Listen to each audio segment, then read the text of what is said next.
ఉన్నట్లుండి చైనా ఇప్పుడు మరో ఆట మొదలెట్టింది. దాని పేరే bright trafficking.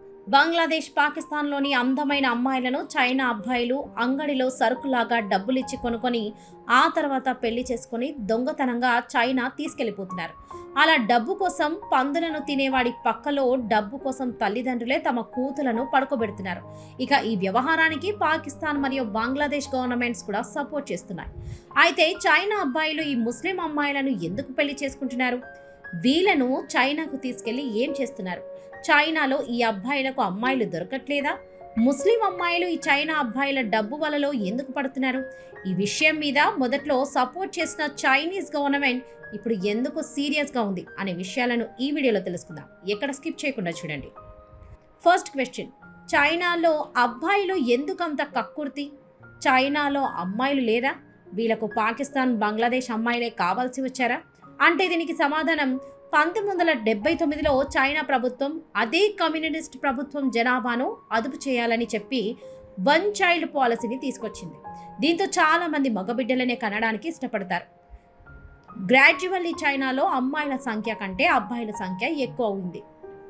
1970లో Chinese communist party జెండా సెలెక్టివ్ అబార్షన్ అనే రూల్ పెట్టింది. దీనికి అర్థం, అమ్మాయిలు కడుపులో ఉంటే అబార్షన్ చేసుకోవచ్చనే చట్టాన్ని, ఈ దరిద్రమైన చట్టాన్ని తీసుకొచ్చారు. దీంతో చాలా మంది అబ్బాయిలనే కనడానికి ఇష్టపడ్డారు. అమ్మాయిలు పుడితే అబార్షన్ చేసుకున్నారు.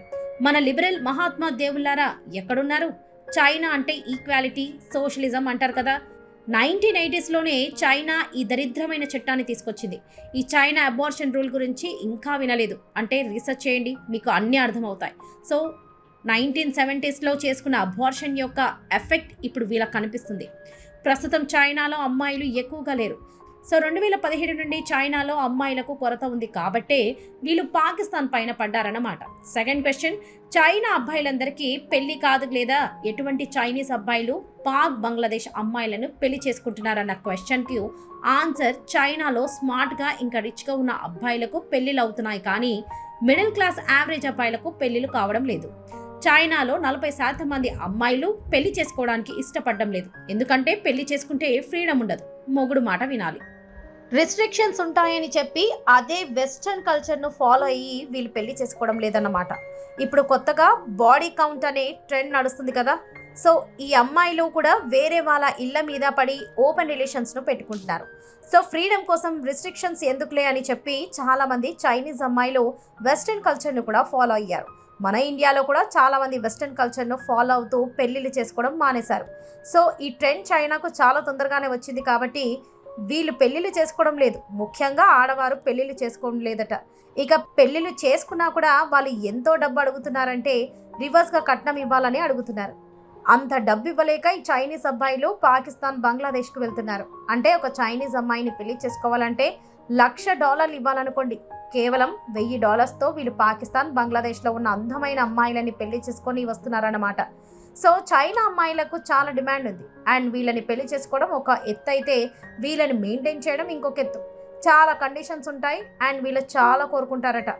చైనీస్ అమ్మాయిలకు ఎంతో అటెన్షన్ ఇవ్వాలి. సో వాళ్ళను మేనేజ్ చేయడం అంత ఈజీ కాదు. కాబట్టి చైనాలో ఉన్న ఫార్మర్స్ లేదా పేదవారు లేదా మిడిల్ ఏజ్ లేదా మిడిల్ క్లాస్ వాళ్ళందరూ పాకిస్తాన్, బంగ్లాదేశ్కి వెళ్తున్నారు. థర్డ్ క్వశ్చన్, వీళ్ళు ఎలా, ఏ మీడియం ద్వారా పాక్, బంగ్లాదేశ్ అమ్మాయిలను పెళ్లి చేసుకుంటున్నారంటే, ఎలాగైతే ఇండియాలో మ్యారేజ్ ఏజెన్సీ బ్రోకర్స్ ఉంటారో సేమ్ అలాంటి మ్యాచ్ మేకింగ్ ఏజెన్సీ చైనాలో కూడా ఉన్నాయి. ఈ ఏజెన్సీస్ మొదటగా పాకిస్తాన్, బంగ్లాదేశ్ పేరెంట్స్కు డబ్బులు ఇచ్చి ఈ అమ్మాయిల ఫొటోస్ తీసుకొని మ్యాచ్ ఫిక్సింగ్ వెబ్సైట్స్లో పోస్ట్ చేస్తున్నారనమాట. ఈ అమ్మాయి ఫోటో ఒకవేళ చైనీస్ అబ్బాయిలకు నచ్చితే ఏజెన్సీని కాంటాక్ట్ అవుతారు, కొంత డబ్బు ఇస్తారు. సో ఏజెన్సీ మధ్యత్వం చేసి ఒక బ్రోకర్ లాగా కొంత డబ్బు అమ్మాయి పేరెంట్స్కి ఇస్తారు. ఇంకొంత డబ్బును ఏజెన్సీ కొట్టేస్తుందన్నమాట. సో ఈ డార్క్ ట్రాఫికింగ్ చైనాలో ఎప్పటి నుండో జరుగుతుంది. ఈ ఆర్టికల్ చూడండి, more than 600 Pak girls sold as braid in China అనే ఆర్టికల్ ఇది. పాకిస్తాన్, బంగ్లాదేశ్ దివాలా తీసిన దేశాలు. అక్కడ ఆర్థిక వ్యవస్థ సరిగ్గా లేదు కాబట్టే తల్లిదండ్రులు చైనా అబ్బాయిల దగ్గర డబ్బు తీసుకొని లిటరలీ తమ ఆడబిడ్డలను ఇస్లాంలో హరామ్గా పిలువబడే పంది మాంసం తినే ఇళ్లకు ఇస్తున్నారు. ఇప్పుడు అసలైన క్వశ్చన్కి ఆన్సర్ ఏంటంటే, పెళ్లి చేసుకోవడంలో తప్పు లేదు కదా, ఎదురు కట్నం ఇచ్చి పెళ్లి చేసుకుంటున్నారు, ఇందులో తప్పేముంది అని మీరు ప్రశ్నించవచ్చు. ఇక్కడ మాస్ ట్విస్ట్ ఏంటంటే, ఈ చైనీస్ అబ్బాయిలు పాకిస్తానీ పేరెంట్స్ దగ్గర మేము రిచ్ అంటున్నారు, మేము క్రైస్తవులు అంటున్నారు, లేదా మేము ముస్లిమ్స్ అంటున్నారు. ఇలా రాంగ్ ఇన్ఫర్మేషన్ ఇచ్చి పెళ్లి చేసుకుంటున్నారు. అంటే చైనీస్ అబ్బాయిలకు $1000 లేదా $2000 అనేది చాలా తక్కువ అమౌంట్, కానీ ఈ డబ్బు పాకిస్తానీలకు చాలా పెద్ద అమౌంట్ అన్నమాట. చైనాలో ఉన్న పూర్ లేదా మిడిల్ క్లాస్ పాకిస్తానీ పేరెంట్స్కు చాలా రిచ్గా కనిపిస్తున్నారు.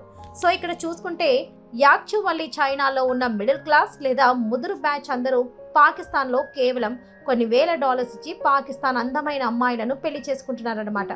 వీళ్ళు పెళ్లి చేసుకుంటారు, కొద్ది రోజుల తర్వాత కాపురం చేసిన తర్వాత కల్చర్ సెట్ అవ్వక ఈ అమ్మాయిలను రూరల్ విలేజెస్కు అమ్మేస్తున్నారంటే చైనాలో ఉన్న బ్యాక్వర్డ్ విలేజెస్కు లేదా స్మగ్లింగ్ ఏజెన్సీస్కు లేదా ట్రాఫికింగ్ ఏజెన్సీస్కు ఈ అమ్మాయిలను అమ్మేస్తున్నారు, లేదా బలవంతంగా బ్రోతల్ హౌసెస్లో పంపుతున్నారన్నమాట. ఫ్లష్ ట్రేడ్ చేస్తున్నారు. సో చైనా యొక్క డార్క్ సైడ్ ఎవరికి అర్థం కావడం లేదు. పాకిస్తాన్లో సీపాక్ ప్రాజెక్ట్ పేరుతో చైనా చేస్తున్న పత్తి వ్యాపారం ఇది. ఈ ఫోటో ఒకసారి చూడండి. ఈ ముదురు చైనా అబ్బాయికి అందమైన అమ్మాయికి మధ్య ఇస్లామాబాద్ పంజాబ్ ప్రావిన్స్లో, అదే మొన్న మనం నూర్ ఖాన్ ఎయిర్ బేస్ను లేపేశాం కదా, ఆ నూర్ ఖాన్ ఎయిర్ బేస్లో ఉన్న ఇస్లామాబాద్ అనే నగరంలో పెళ్లి జరిగింది. ఈ చైనీస్ ముదురు వరుడు ఏజ్ 50 లేదా 55 ఉంటుంది. ఈ అమ్మాయికి 20 ఏళ్ల కంటే ఒక్క రోజు కూడా ఎక్కువ ఉండదు. సో వీళ్ళిద్దరు పెళ్లి జరిగింది. ఇంకొక స్టోరీ గురించి తెలుసుకుంటే పాకిస్తాన్ పంజాబ్ ప్రావిన్స్లోని గుజరాన్ వాల్ అనే నగరంలో రబియా కన్వాల్ అనే ఒక అందమైన పాకిస్తానీ అమ్మాయి. ఈ అమ్మాయి అచ్చం సినిమా హీరోయిన్ లాగా ఉంది కదా, చూడండి. ఈ అమ్మాయి ప్రాపర్ ముస్లిం పంజాబీ అమ్మాయి. ఈ చైనీస్ మెమో గాడి మాటల్లో పడి ఇతన్ని పెళ్లి చేసుకుంది. ఈ చైనీస్ వరుడు ఏమన్నాడు, నేను రిచ్ ఫార్మర్ అని చెప్పాడు, రిచ్ చైనీస్ ముస్లిం అని కూడా చెప్పాడు. లవ్ జిహాద్ చేశాడు. లవ్ జిహాద్ను చైనీస్ భాషలో లవ్ షాంజాన్ అంటారు. మనోడు లవ్ షాంజాన్ చేసి రబియా మేడంను పెళ్లి చేసుకున్నాడు. కట్ చేస్తే ఈ అమ్మాయి చైనాకి వెళ్ళి చూస్తే వరుడు చాలా పేద రైతు. ఇక్కడ నేను రైతులను తక్కువ చేసి మాట్లాడటం లేదు, బట్ నేను చెప్పే విషయం ఏంటంటే నేను చాలా రిచ్ ఫార్మర్ అని చెప్పి తప్పుగా ఇన్ఫర్మేషన్ ఇచ్చి మోసం చేసి పెళ్లి చేసుకున్నాడు అంటున్నా. సో ఈ ఆర్టికల్ ఒకసారి చూడండి. ఈ అమ్మాయి పాకిస్తాన్లోని సర్గోదా నగరానికి చెందినది. సర్గోదా అంటే గుర్తొస్తుందా, మొన్న మనం ఆపరేషన్ సింధూర్లో కిరాణా హిల్స్లో ఉన్న న్యూక్లియర్ సైట్ను కొట్టాం కదా, అండ్ కిరాణా హిల్స్లో ఉన్న ఏరియా పేరే సర్గోదా. సో సర్గోదాకు చెందిన ఈ అందమైన అమ్మాయిని చైనీస్ అబ్బాయి పెళ్లి చేసుకున్నాడు. యాక్చువల్గా వీళ్ళది లవ్ స్టోరీ. సీపాక్ ప్రాజెక్ట్లో ఇద్దరు పని చేసుకుంటూ లవ్ చేసుకుని పెళ్లి చేసుకున్నారు. నెక్స్ట్ ఈ చైనా అబ్బాయి పాకిస్తాన్లో ఉన్న మైనారిటీ క్రిస్టియన్ అమ్మాయిని కూడా వదిలేదు. నేను క్రైస్తవుడిని అని చెప్పి 19 ఏళ్ల మెహక్ అనే ఒక అందమైన అమ్మాయిని లవ్ చేసి పెళ్లి చేసుకున్నాడు. మెహక్ పెళ్లి చేసుకుని చైనాకు వెళ్ళింది. చైనాకు వెళ్ళి చూస్తే వరుడికి బైబిల్ చదవడం కూడా రాదట. ఈ మెహక్ని ప్రాస్టిట్యూషన్లో అమ్మడానికి చూస్తే మెహక్ చైనా వదిలి పారిపోయి బయటపడింది. నెక్స్ట్ నటాషా అనే ఇంకొక క్రైస్తవ అమ్మాయిని కూడా వీళ్ళు లవ్ జిహాద్ చేశారు. ఈ చైనీస్ అబ్బాయి డబ్బు పొగరు చూపించి నేను క్రైస్తవుడిని అని చెప్పి నటాషా తల్లిదండ్రులను అప్రోచ్ అయ్యాడు. నటాషా కేసులో మ్యాచ్ ఫిక్సింగ్ ఏజెన్సీ ద్వారా వీళ్ళ సంబంధం కుదిరింది.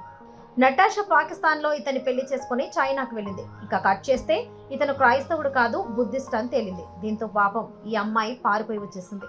పాకిస్తాన్లో ఉన్న సలీం ఇక్బాల్ అనే human rights activist Chinese scammers నుండి దాదాపు 1000 మంది పాకిస్తానీ క్రైస్తవ అమ్మాయిలను రక్షించాడు. ఈ మ్యాచ్ ఫిక్సింగ్ ఏజెన్సీ అనే పేరుతో దాదాపు 79 మంది చైనీస్ స్కామర్స్ ను పాకిస్తాన్ ప్రభుత్వం అరెస్ట్ కూడా చేసింది. వీళ్ళు ఫ్లష్ ట్రేడ్ చేస్తున్నారు, అమ్మాయిని పెళ్లి పేరుతో చైనాకి తీసుకెళ్లి ప్రాస్టిట్యూషన్ లో అమ్మేస్తున్నారు అని చెప్పి వీళ్ళను అరెస్ట్ చేశారు. ఇలా ఒకటి కాదు, రెండు కాదు, వందల్లో ఆధారాలు ఉన్నాయి. ఒక పెద్ద రీసెర్చ్ బుక్, ఒక రీసెర్చ్ డాక్యుమెంట్ నా దగ్గర ఉంది. సో చైనా అబ్బాయిలు కరువు కకృతితో ఇలాంటి పనులు చేస్తున్నారు. ఇక్కడ తప్పు చైనా అబ్బాయిలది కాదు, పాకిస్తాన్ బంగ్లాదేశ్లో ఉన్న పేరెంట్స్ తప్పు. మీ దేశాలు సంకనాకిపోవడానికి కారణం మీ నాయకులు కాదు, ప్రజలే. మీరు డైరెక్ట్గా ఓటు వేసి సరైన నాయకుడిని ఎంచుకొని ఉంటే మీ దేశాలకు ఇటువంటి పరిస్థితి వచ్చే ఉండేదే కాదు. మీరు మీ కులమత హితాన్ని పక్కన పెట్టి దేశ హితాన్ని ముందు పెట్టి సరైన నాయకుడిని, సరైన ఆర్మీ చీఫ్ ని ఎంచుకొని ఉంటే మీ దేశ ఆడబిడ్డలకు ఇటువంటి పరిస్థితి వచ్చే ఉండేదే కాదు. చైనా, పాకిస్తాన్, బంగ్లాదేశ్ లో బెల్ట్ అండ్ రోడ్ ఇనిషియేటివ్ పేరు మీద బై ది బ్రైడ్ ఇనిషియేటివ్ చేస్తుంది. సీపాక్ ప్రాజెక్ట్ పేరు మీద ఫస్ట్ నైట్ చేసుకుంటున్నారండి. ఈ పెళ్లి కాని చైనీస్ అబ్బాయిలందరూ రిజెక్టెడ్ పీస్లే. వీళ్ళని పెళ్లి చేసుకోవడానికి ఏ ఒక్క చైనీస్ అమ్మాయి కూడా ముందుకు రానందున వీళ్ళు పాకిస్తాన్, బంగ్లాదేశ్కు వెళ్ళి పాపం పేద అమ్మాయిలను పెళ్లి చేసుకొని ఇంత మోసం చేస్తున్నారు. సో ఈ చైనీస్ అబ్బాయిలను వెస్టర్న్ అమ్మాయిలు కూడా పెళ్లి చేసుకోరు. వెస్టర్న్లో ఉన్న పేద అమ్మాయిలు బ్లాక్స్ లేదా వైట్స్నే పెళ్లి చేసుకుంటారు, కానీ చైనీస్ని పెళ్లి చేసుకోవడానికి ఇష్టపడరు. ఇక ఇండియాలో వీళ్ళని మనం రానివ్వం కాబట్టి మిడిల్ ఈస్ట్ దేశాల్లో ఉన్న అరబ్స్ కూడా వీళ్ళకు డోర్ ఓపెన్ చేయరు. కాబట్టి వీళ్ళ పాకిస్తాన్, బంగ్లాదేశ్కి వెళ్ళి ఇలాంటి స్కామ్స్ చేస్తున్నారు. ఇక పాకిస్తాన్లో వీళ్ళ ట్రయల్ అయిపోయినట్లుంది. ఇప్పుడు బంగ్లాదేశ్ మీద పడ్డారు. షేక్ హసీనా పారిపోయిన తర్వాత బంగ్లాదేశ్ యొక్క ఆర్థిక పరిస్థితి సరిగ్గా లేదు.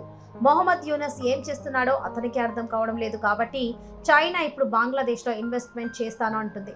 బంగ్లాదేశ్లో ఇన్వెస్ట్మెంట్ పేరు మీద బంగ్లాదేశీ అమ్మాయిలను వీళ్ళు పెళ్లి చేసుకొని చైనాకు వెళ్తున్నారు. ఈ విషయం ఎవరు చెప్పారు? బంగ్లాదేశ్లో ఉన్న చైనీస్ ఎంబసీ రెడ్ ఫ్లాగ్ ని రైజ్ చేసింది. చైనీస్ ఎంబసీ ఏముంటుందంటే, చైనా అబ్బాయిలు ఎవరు కూడా బంగ్లాదేశ్ అమ్మాయిలని పెళ్లి చేసుకోకూడదు. ఎవరైనా ఇల్లీగల్ మ్యాచ్ మేకింగ్ వెబ్సైట్స్ ఉంటే అటువంటి వెబ్సైట్స్ ను బ్యాన్ చేస్తాము. అండ్ ఎవరైనా బంగ్లాదేశ్ అమ్మాయిలని పెళ్లి చేసుకుంటే దీన్ని ఇల్లీగల్ గా భావించి జైల్లో వేస్తామని బెదిరించారు.